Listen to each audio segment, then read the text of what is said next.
I think you're on mute. Workday starting to sound the same? I think you're on mute. Find something that sounds better for your career on LinkedIn. With LinkedIn Job Collections, you can browse curated collections by relevant industries and benefits, like flex PTO or hybrid workplaces, so you can find the right job for you. Get started at linkedin.com/jobs. Finding where you fit. LinkedIn knows how.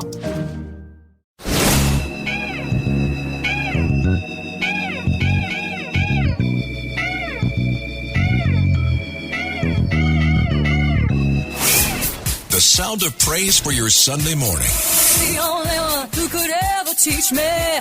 Introducing Reverend A.R. Bernard of the Christian Cultural Center. Was the son of a preacher man. And Rabbi Joseph Potasnik of Religion on the Line. The only one who could ever teach me. Now, here's the Rev and the Rabbi, where faith matters. Good morning, I'm Rabbi Joseph Potasnik. You need to do that over. I was asking you a question. You want to ask the question before we do it over? No. Let's go. Let's try again. Good morning, I'm Rabbi Joseph Potasnik. And I'm Reverend A.R. Bernard. And let me just say good morning to all of my friends in Boca Raton who are sunning themselves while we suffer here with freezing weather. That's all. That's right. Yeah. We are nationals. So from East Coast to West Coast and all of Middle America, they're joining us here Sunday morning for the Rev and the Rabbi. Rabbi, we got to talk about New York politics. We're based here and we have a lot going on. And, you know, there's New York City and New Yorkers say the rest of the country. And you and I had a meeting with a small group of clergy to meet with our governor in response to what's happening with our mayor, who is in crisis right now. And she laid out to us by first asking, of course, our perspectives, and we each went around the room and got a collective consciousness of where we are, how we feel, what the sentiments are. But she responded by talking about something that I think the public doesn't fully understand. Elected officials do, those in positions of power do. But the whole idea of removing the mayor is not her pushing a button and then, you know, he gets a box, packs up all of his stuff and exits Gracie Mansion, and then the public advocate, Jumaane Williams, comes in. No, there's a process involved. She's got to bring allegations, build a case. There's got to be a trial. So people, the public, may not understand that it's not as simple as pushing a button. There's a process that can take, you know, a couple months, which takes us beyond the primary. So people can't think that, you know, it's just a push of a button and that's it. So she has to come up with alternative solutions, which she did. And there was a press conference. Now we're going to see this coming week, you know, all of the reactions and responses to her new oversight committee that she's establishing. You know, we live in this instant generation. Everything, put it in the microwave, leave it there for a minute or two, and bring it out. There is no, you know, prolonged period that's acceptable. If you're in a restaurant and you say, well, we'll bring this back to you in an hour, you'll have your order. No, we're going elsewhere. We want everything immediately. And I think what the governor is going to convey or has to convey to people is, you know, think through what you're asking for, because it may not be what you're really asking for. So, you know, I think the fact that we could come together as clergy, talk from our perspective without any imposition or kind of intrusion and free will. We could say whatever we wanted at that table. Nobody was saying this. When you come in, please say this. And that was refreshing. I think it was a great moment for all of us to share our thoughts, and hopefully we find a way forward that is constructive for all. Absolutely. Yeah. And we got a great program ahead. Yes. We do. We have Jeff Jacoby, syndicated columnist for the Boston Globe and author of a newsletter, which I recommend, called Arguable, and it's for free. So stay tuned. Arguable. Yep. That's interesting. Arguable. And that's all we're doing is arguing. Stay tuned for more of the Rev and the Rabbi right here on Red Apple Audio Networks. Reverend A.R. Bernard, Rabbi Joseph Potasnik, where faith matters. The Rev and the Rabbi.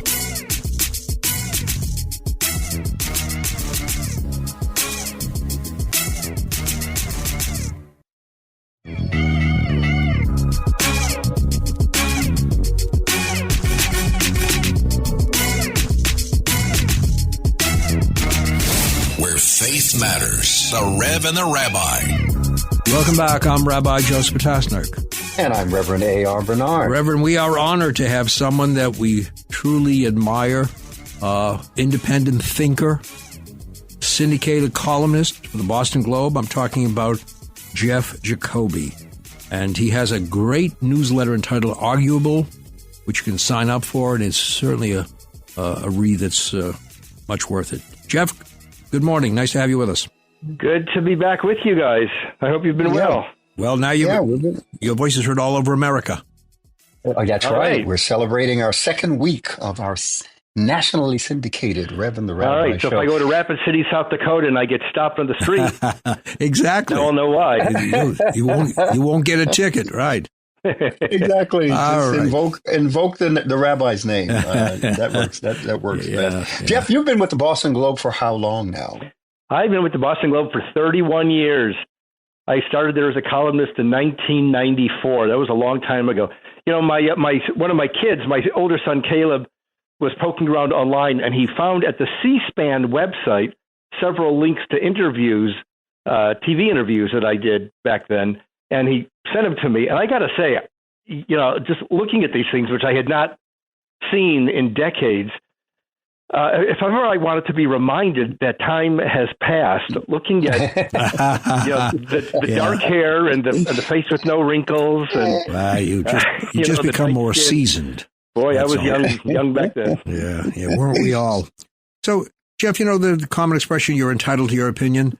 I'm not sure we use that much anymore. You're entitled to our opinion or to my opinion. You're not entitled to your opinion. Yeah. You know, the rabbi was kind enough to introduce me by saying, what do you think, an independent thinker or somebody with independent ideas? Right. But these days, that's really just another way of saying that both tribes get mad at you.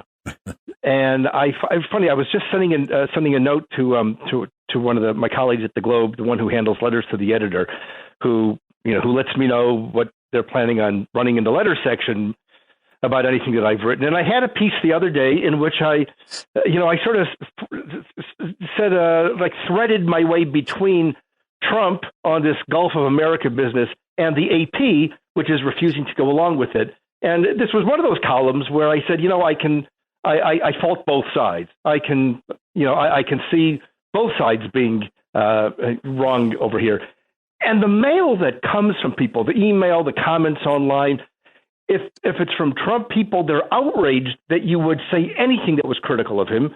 And if they are anti-Trump people, they are outraged that you would say anything that was critical of his critic. And increasingly, that's the world that we live in now. You are expected to be in one tribe or the other, and if you're not, then you can just expect to be demonized from both sides. And Does that make it's things harder increasingly for you? rare that you get an actual engagement, to engage with somebody on ideas and encounter people who are still open to persuasion and open to argument. Yeah. It makes me wonder what the whole point of this opinion business is anymore. Well, that's why I was asking. Does it make things harder for you because you're an opinion columnist, right? And can you give your opinion anymore? How do you work through that as you prepare listen, to I've weigh always in on been a an subject? opinion writer, so I in one sense, I'm doing what I've always done. But the days when, and people have always had strong feelings, and there have always been strong reactions, and we've talked about this in the past. It used to be, back in the day before the whole internet revolution, if somebody wanted to, scream and yell at you because of something that you wrote in a column, they actually had to go to the trouble of writing it out on a piece of paper and putting it in an envelope and addressing the envelope and putting a stamp on it. And at any point along the way, there was always a possibility that they would think, maybe I'm being a little too intemperate. Let me reword that. Mm-hmm. Now people just fire stuff off and they hit the send button and boom, it goes without any any opportunity for people to stop and think about what they're saying. So, Jeff, we talk about cooperation, civility, and I think sometimes it's a wasted conversation, or we're living in a fantasy world. We can talk about it, but we don't see it. So that's what I wonder about. I wonder the noise, is it coming from more and more of the public, or is it just the people who cause the clamor and the furor? Are they primarily at the extremes, and is there still the great bulk of people in the middle who still believe in a reasonable exchange of ideas. Honestly, I don't know. You can find data both ways. What I do know is that increasingly I don't hear from people who say, you made me, I don't usually agree with you, but you're making me rethink my opinion. Or, gosh, I hadn't thought about it that way, but you've persuaded me. Or, you've given me something to think about. Let me ponder it. Or, in a respectful, courteous way, well, let me give you some counter arguments and tell you why I think you're wrong. I get less and less of those kinds of responses now, and more of the kind that say, why are you such a hater? Why are you you have Trump derangement syndrome? You're a right-wing crazy. And if, like me, you're not clearly in either camp, if you're not clearly on the right or clearly on the left, then you get the abuse from both sides. It's hard to feel after having done this for 30 years or 31 years that you've helped make things better. It almost feels as though we're living in a less tolerant society than ever. So it raises the question, has your fan base grown because now there's a whole new group of people who tune in because they love to hate you? I'm not sure. One of my sisters, I got 4 siblings, and one of my sisters loves to go to the Globe website on the days that I have a column, just so that she can go to the comment section. And she gets a kind of perverse pleasure out of seeing the new and interesting ways in which the haters manage to express themselves. Okay, for Sharon's sake, I'm glad that that I've got the people who are tuning in to send the hate mail or to put in the hate comments. It's hard to know. I had a nice experience a couple of weeks ago in my newsletter, which is called Arguable. I wrote about there's a guy who has a Substack named Bob Grayboys, which I often read, and I wrote about it and said it's a terrific thing to read. I cited it because of something he had written, and then I got a note from him that night saying, "Holy cow! 60 people signed up for my newsletter, and a bunch of them mentioned you." So, okay, well that was nice. That gave me an idea that that I do have some reach, and that there are some people who might even follow up on a suggestion that I make. On the other hand, you go on social media, which was a concept that didn't exist back when I got into this business. You see that the people who have got the really massive followings are the ones who are the most extreme. I don't only mean Trump and Elon Musk and the AOC and all the rest of it with their millions of followers, but even among my peers, among opinion writers and columnists at newspapers and opinion broadcasters, it's the ones who are the most extreme, the ones who are the least likely to compromise, the ones for whom everything is anybody on the left is evil or anybody on the right is evil. Those are the people who get hundreds of thousands and millions of followers. Mm-hmm. So, I don't know, maybe the answer there is just stay off social media because it's increasingly a poisoned, a toxic pond, but it's hard to know. Jeff, it really is hard to know what kind of influence you're having. The Rev and I talk. The influence with the public isn't what matters. It's the influence in my own, in my own family and local circles. So let me expand that a little bit. The Rev and I, we have conversations every day. We talk about religious passages. We talk about political developments. And one of the things our respective traditions have taught us, and Rev, I'm not speaking for you, but I think I can in this area, is the right to disagree, the right to believe or not to believe. I mean, as we said, the Rev is entitled to his wrong opinion, but he's entitled to it. No, but what I'm saying is our traditions are predicated on disagreement. If you look at Jewish tradition, all you have to do is open the Talmud to there's disagreement, and they didn't denigrate each other. Well, actually, they denigrated each other plenty, but I take your point. They often express themselves in very strong language.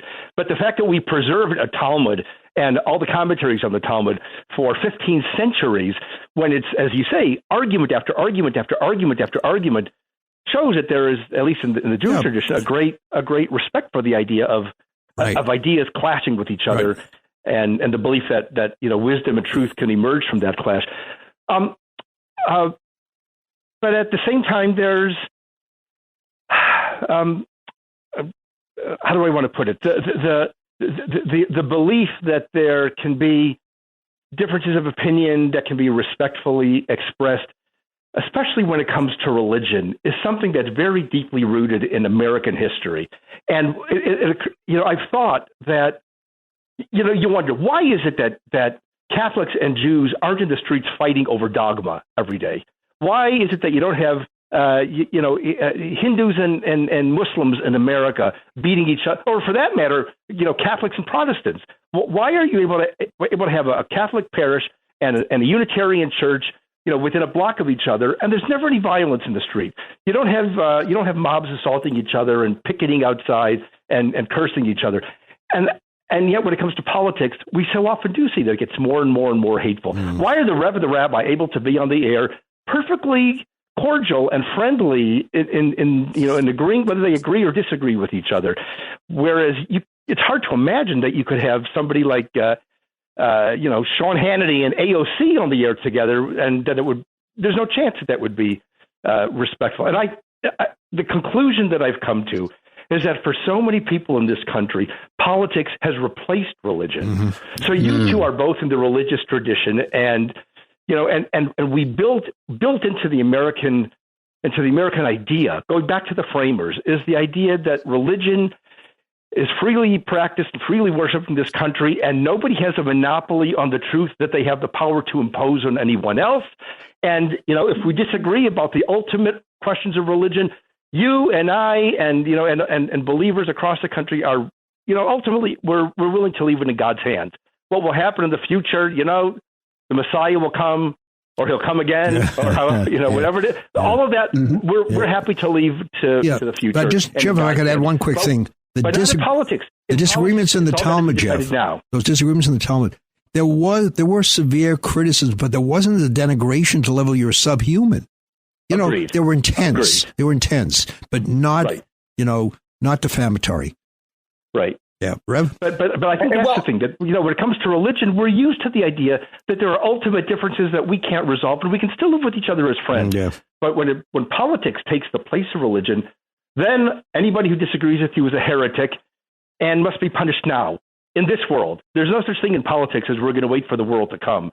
In politics, it's right now and the next election cycle. Yeah, and that's a problem we're having with Christianity. And of course, in Judaism, you guys don't have this problem, but we have the political co-opting of Christianity that has taken place by what I call the evangelical industrial complex, which is a network of a host of things that have, taken the stage over the last several decades. So we're wrestling through the commercialization of our faith, the lack of accountability, shallow theology, pop Christianity. I can go on and on and on. And, it's just put us in a position where we're trading authenticity for marketability. How else can I express it? Spiritual depth for consumerism, and integrity for political and social power. And that's a problem within our community itself. Rabbi, I don't know if you and Jeff are experiencing this, in the Jewish world. In the Jewish world, in Jewish life, there's been a huge incursion of politics as well. I know people who have left their synagogue, in this case, Reformed synagogues, because there was so much politics coming from the pulpit. I would say it's a phenomenon that cuts across society. Jeff, I see it going both ways. Rabbis get attacked if they only talk about the portion of the week without any political, interpretation or political, relating it to what's happening in politics. If they, on the other hand, they talk politics, well, what happened to the portion of the week? It's a no-win for some. And then when they give the political analysis, how could you say that? And again, we've had people who've walked out of different synagogues, not because of the Torah interpretation, Jeff, but because of the political interpretation. Yeah. Different synagogues operate in different ways. I attend a modern Orthodox synagogue, the Young Israel of Brookline, where we have liberals and we have conservatives and we have moderates. And one thing we can all be sure about is that when the rabbi gives a sermon, it's not going to be political. I mean, he might talk about Israel because that's something that everybody, for the most part, has a common feeling about. But he would never talk about American politics, and certainly not about Trump versus Harris or Elizabeth Warren versus anti-Elizabeth Warren. That would never happen. But in other synagogues, the politics is now built in. Let's take a break. And when we come back, I'd like to apply it to real life because I've got questions around the first 100 days with President Trump and the things that are going on, the DOJ dropping charges. So we've got a lot to talk about right here on the Rev and the Rabbi show on Red Apple Audio Networks. Stay tuned. We'll be right back.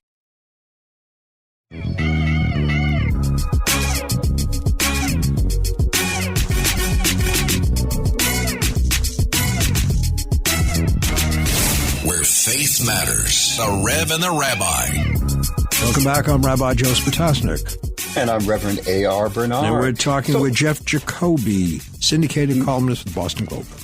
Yeah, so before we took the break, we're looking at President Trump. He has been a busy bee. I mean, one executive order after another, and quite a few changes taking place. So you're an opinion columnist. What's your opinion on the president's activities so far? My opinion is that so far it's been very worrisome. That's not to say that there are not things that Trump has done that I don't think are helpful or beneficial, but by and large, I'm really dismayed at the tone of this administration, at the mindset, which has been one of we will run roughshod over absolutely anything and everything that we don't like. And while I'm a great believer that elections have consequences and new presidents are entitled to try to make changes, what has been happening under this new administration it's been at warp speed, and it has been in so many different areas and with so much disregard and disrespect for any kind of precedent. I not only have there been a lot of changes that I don't like, shutting down refugee admissions to this country. I don't think that people might say, well, he campaigned on that, but that's an example of something that I think is pretty bad. The comments that come out of Trump's mouth, like the comments that always come out of Trump's mouth, have often been terrible. His remarks just the other day about the Ukraine war being Ukraine's fault and attacking Zelensky and having now this new love fest with Vladimir Putin, stuff like that worries me very much. You're a conservative Republican, Jeff. I'm a conservative in the sense of what conservative used to mean. I'm a Ronald Reagan conservative. I'm a conservative who believes that the United States has an important role to play in the world, and also a conservative in the sense that there's a certain decorum with which you're supposed to conduct yourself if you're an important public official. And that's always been one of my objections to Trump, that he's unfiltered, that he's a bully, that things will come out of his mouth that are crude and nasty. He never says I'm wrong. He never says let me think about that. He never says I can see both sides. It's always if you're with me, you're my friend, and if you're against me, I hate you. And the majority of America supported him. They voted him in. They voted him in. Yeah, they knew what they were getting. The most disturbing thing of all is not any one particular policy. It's that all these guardrails that are being knocked down are going to stay knocked down when the next administration comes in. And if a Democrat is elected president in 4 years, all of these things that people are appalled by now are going to be a precedent for what can be done by presidents in the future. More and more lawlessness, more and more recklessness, more and more disregard of Congress, more and more nominating of candidates for the people for the cabinet based purely on their loyalty to the president as an individual rather than their loyalty to any particular set of ideas. I worry about where all of this is leading. So Jeff, the shakeup. I was going to say. Go ahead, Rev. Well, I was just going to say, in the same vein, do you think that the balance of power that was structured specifically to protect us, so that no one branch of government of the three has more power than the others, do you think that checks and balance is being dismantled? Do you really think it's that far? When people like Tulsi Gabbard and Kash Patel are nominated for the cabinet, people who until 10 minutes ago would have been thought utterly unsuited for the position that they are nominated to. And virtually every single member of the president's party marches in lockstep to back them up. When the president blatantly ignores provisions in laws that have been passed by Congress, but Congress says nothing to object to it. When spending programs that have been approved by Congress, whether they're wise or unwise, when spending programs approved by Congress just simply have the plug pulled on them, an issue that was supposed to have been resolved back when Nixon was slapped down by Congress. And again, this Congress does nothing to stop him. Then yeah, I worry a lot about whether we still have the balance of power and the check and balance system that the framers put into place. The framers always said the system that they always had two things. One, the system that we're creating only works when you have people in power and voters who have a certain level of ethical and moral and moral guidance. And number two, they said it's never lasted forever. There's never been a democracy that hasn't eventually succumbed to all the temptations that politicians and voters in a democracy experience. And, it might just be we lasted 250 years and, and we're past our sell-by date. And, that's and a we scary just have, thought. the misfortune of living through the collapse. Jeff, we have about 5 minutes with you. I know you have a busy schedule. Let's talk about a shakeup that may have a positive component, and that is in the Middle East. For too long, we've been traveling on the same path. We have Hamas that's been in place. We have, terrorism reigning, Israeli lives at stake. It's time to rethink what's going on. May not with the present suggestion or the present recommendation, but we need to rethink it. No? Well, I'm sorry to be negative about everything. I have been opposed since 1993 to this idea.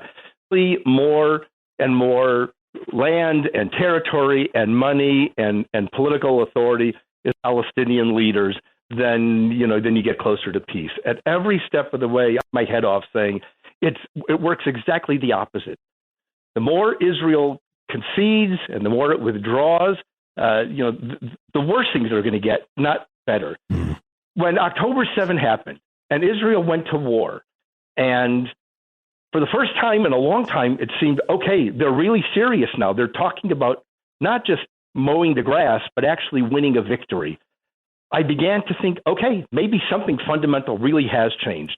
And after the horrific mistake under Sharon back in 2005 of turning Gaza over unilaterally to the Palestinian Authority, which was then kicked out by Hamas, and on all the terrible things that have happened since then, maybe finally, I was thinking, Israel realizes that it has to do what the United States did in Germany and in Japan in 1945, namely defeat the enemy to the point that the enemy can't come back. Mm-hmm. But that's no longer the case. I'm disabused of that. These hostages being released, or the bodies of hostages being released, 2 or 3 at a time, and Israel goes along with these disgusting shows that Hamas puts on, and in exchange for getting back 2 or 3 or 4 or 5 people, Israel keeps releasing terrorists who are in prison, people who have killed in the past, and I can't come to any conclusion other than it is just setting itself up for more horror and more disaster and more terror attacks in the future. Trump makes these wild comments about, well, let's just clear out Gaza, get everybody out of there. But, with him, so much of what he says is talk. And he says things without ever having done the homework that would back it up. So but at least Israel now, I think, has some support. Deeply disenchanted by what's happening. Yeah. I feel for the families that are getting their loved ones back. But the idea that so many killers are being turned loose in order to get them back, all that means is that next week or next month or next year, there's going to be another terror attack or another hostage taking or another mass rape. And we're going to go through the cycle all over again. Yeah, Jeff, in the time that we don't have left, I got to ask you this question. Because, there are those who say, well, Trump is shaking up the system. He's finding fraud. He's finding areas of fiscal inefficiency. How do you respond to people who see that as a positive? Well, all right. I'll respond in two ways. One, it's a very divided country, and so many people tend to say anything Trump does is for the good, and anything his opponents say is for the bad. And, there are people on the other side. So to some extent, you can't say anything to people who don't already agree with you, which is what we were talking about earlier. Beyond that, I would say, as with any president, there are policies that I think are right, policies that I think are wrong.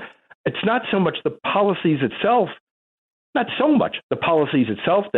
concern me. It's the way they're being implemented. They're just being fired out, dozens and dozens of executive orders signed at a time, no consultation with Congress, no attempt to persuade. It's all, we're going to do this my way, or it's going to be the highway for the rest of you. And if you don't like it, go to court and fight me.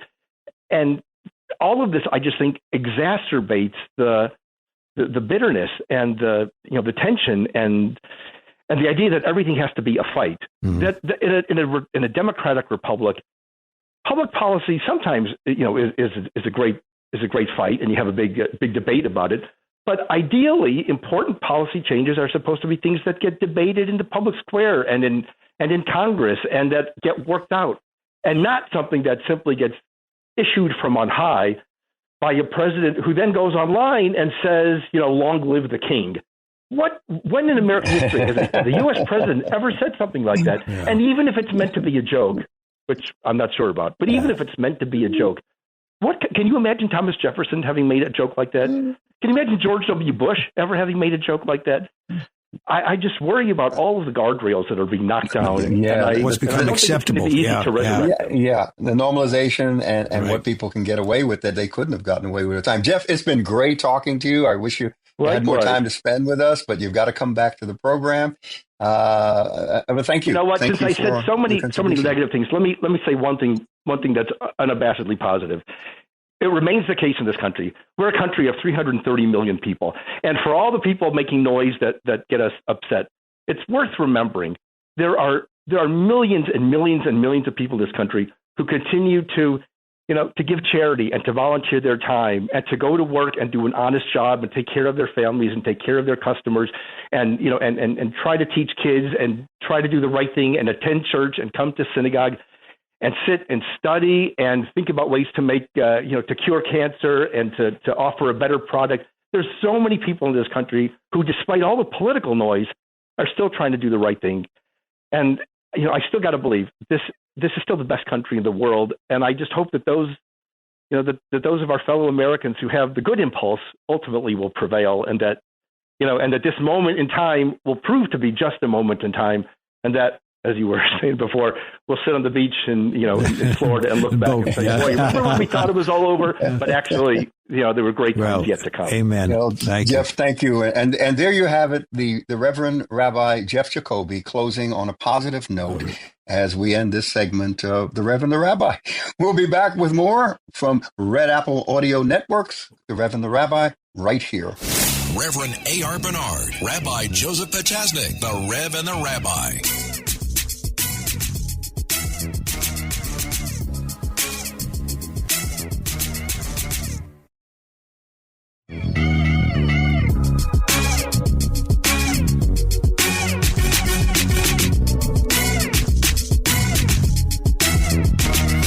Where faith matters. The Rev and the Rabbi. Welcome back. I'm Rabbi Joseph Potasnik. And I'm Reverend A.R. Bernard. I was heartened, Rev, by what Jeff said at the end, but frightened by what he said during the segment about the condition of, I was ready to put down the headphones and say, what for? Here we are talking to our kids about respect and, listening and all these things. And then they go out into the world and those components are not there. That's the tough thing, Rabbi, as I shared during the program, integrity versus political and social power. Yeah. And we're willing to sacrifice things like integrity and character, things that we were taught were essential to everyone, but especially to those in positions of leadership. And it seems like political and social power has become more important. And we're willing to accept individuals who are not measuring up to that standard anymore. Rev, you and I may have different views in terms of our religious perspective, but we're taught that when you arrive in the next world, assuming you get to the upper level, you're going to be asked, did you live your life with integrity? And how important that is, and I often mention my mom looking at a report card and focusing first on conduct. And if you didn't get an A in conduct, God help you, because your dad was coming home soon, and he was gonna review that report card. But conduct counted for so much. I mean, you could be an A student, but if you treated people miserably, it diminished, almost your intellect. You weren't that smart if you could degrade other people. I would think it counted because it was on the report card. I mean, they had a section for that. With comments by the teacher. Yes. And sometimes that comment section had the most room. Yeah. Look, I understand in leadership, you want to shake things up because you want to get things done and you say status quo is unacceptable. And in many cases, look, I look at that Middle East and I tell you, we have to rethink where we are. And that's been part of the Trump policy. Let's rethink it. And, he often starts out with, well, we're going to do this, but then we end up in a different place. But at least we've had movement. You negotiate, you give your, the most ideal offer for you in your head, and you're going to get less than that, or you're going to give less than that. That's a way to negotiate. That's a reality. And certainly walking on the same path. Marco Rubio said it the other day, we've traveled on this path before and it got us nowhere, or it got us to the same place we are today. I came to the studio today, frankly, with anguish and anger, because who can forget the sight of the Bibas family returning in coffins, a mother and two children, 1 5, 1 2, and they were murdered. Yeah. And then someone said, well, they were killed in the attack, in the aerial attack. Wait a minute.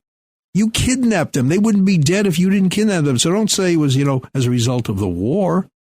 What happened on October 7th was a defining moment in the nature of the human psyche of people, or the inhuman psyche of people. Yeah, it's interesting, Rabbi, because we try to, say that violence is not the way, and then we start diminishing the effects of violence. You can't take away from those scenes of dead bodies and families and the impact that it has. Just going back to integrity. Integrity is the cornerstone of character, and character is it's a collective set of moral and ethical values that influence how we respond and react to life, to situations and circumstances. And that's important when you're in a position of leadership, when you're responsible for the lives of millions and millions of people. Yeah. And it's a shame that we would, move away from something like that. That's so critical. So you can't have it both. You can't say we want to live together in peace at the same time have a chart that says we're going to destroy you. It doesn't work that way, right?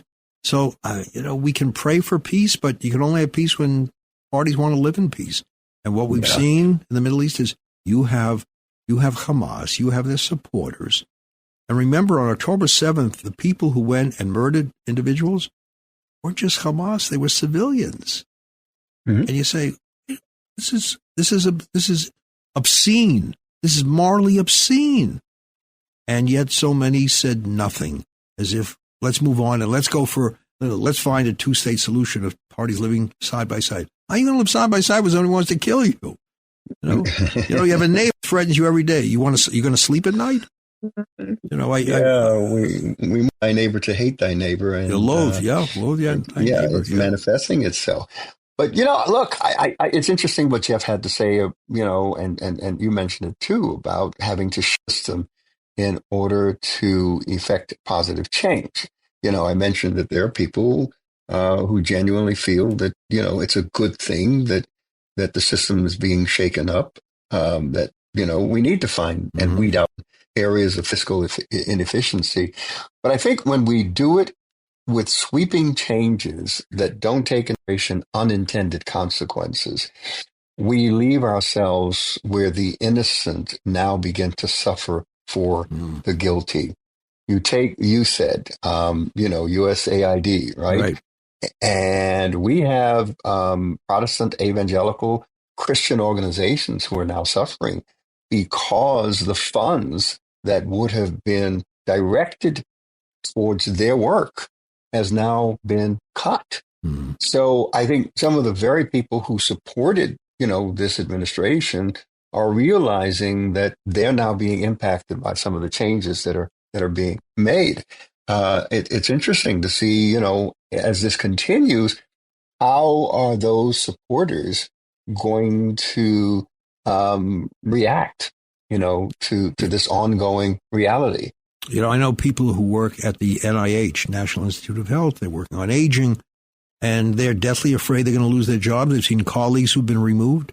Now, no one can say with certainty that every federal employee is ripping us off.